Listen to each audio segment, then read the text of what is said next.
I hope you're all doing well. My name is Matt, and the topic I selected for my oral presentation is FEMA's Individuals and Household Program.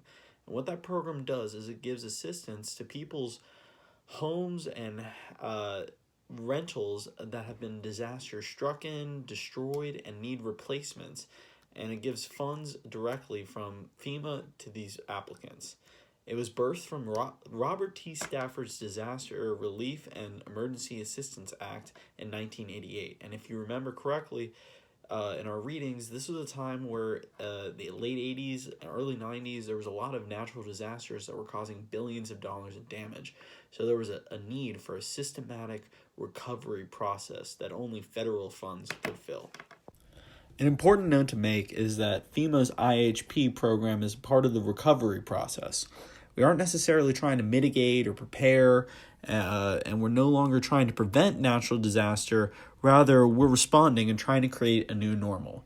If you see on the screen, you'll notice these homes are completely destroyed by flooding, and their most urgent needs have probably already been responded to, but they're still left with this long-term problem of having to deal with the major disaster that's been done to their homes and the fact that they can likely no longer live there.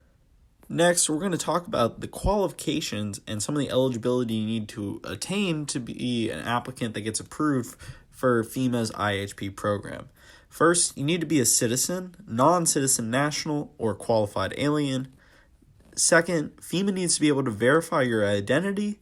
Third, the applicant's insurance must prove to be insufficient, meaning that you have insurance and the insurance just wouldn't cover your damages, or replace your home. And finally, the applicant's needs need to be caused by a declared national disaster by the President of the United States. Next, I'm going to be talking to you about the two types of assistance FEMA's IHP program provides, and those are direct assistance and financial assistance. The two are mutually exclusive, however. So if an applicant receives direct assistance, they can't receive financial assistance, and the reverse is true as well.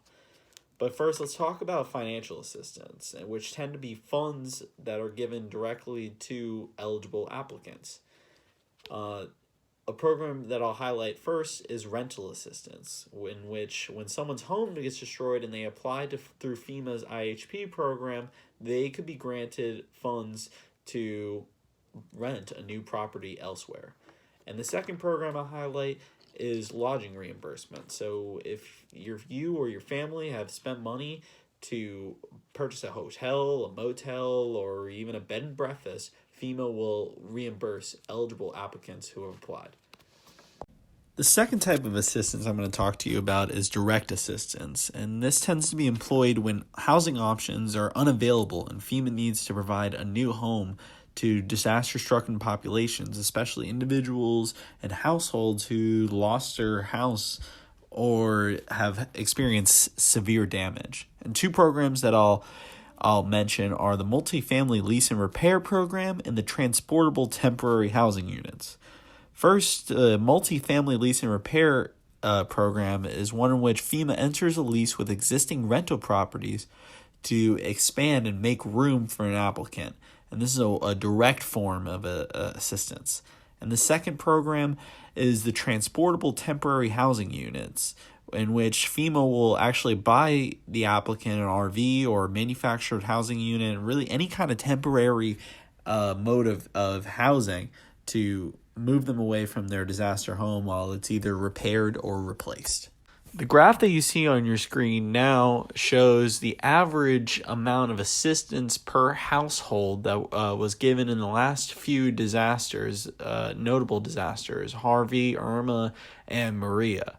And you can see two trends. Well, the first of which, owners are receiving more money on average than renters because there's more costs associated with the property than you own than the ones that you rent. And second, you'll see in disasters like Maria and Harvey, where flooding was a really big issue, you see damages and the amount of assistance needed to be provided go up because floods tend to cause a lot more damage that requires replacement. lastly, I think it's important to consider the limitations that FEMA's IHP program has.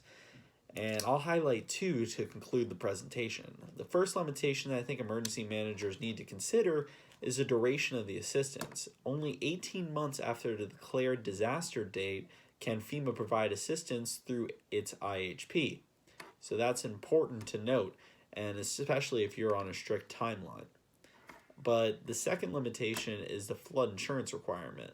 Because floods are so widespread and cause a great amount of damage, applicants who live in a special flood hazard zone and receive federal funds through FEMA's IHP need to purchase and provide proof that they're maintaining flood insurance through the future to continue to be eligible for these funds from FEMA.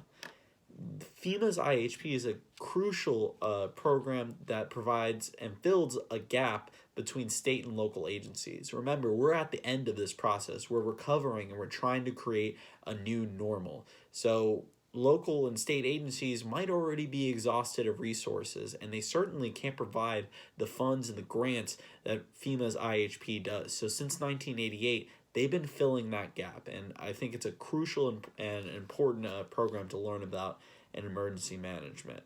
It's been a pleasure presenting for you all, and I look forward to viewing all of your presentations as well. Thank you.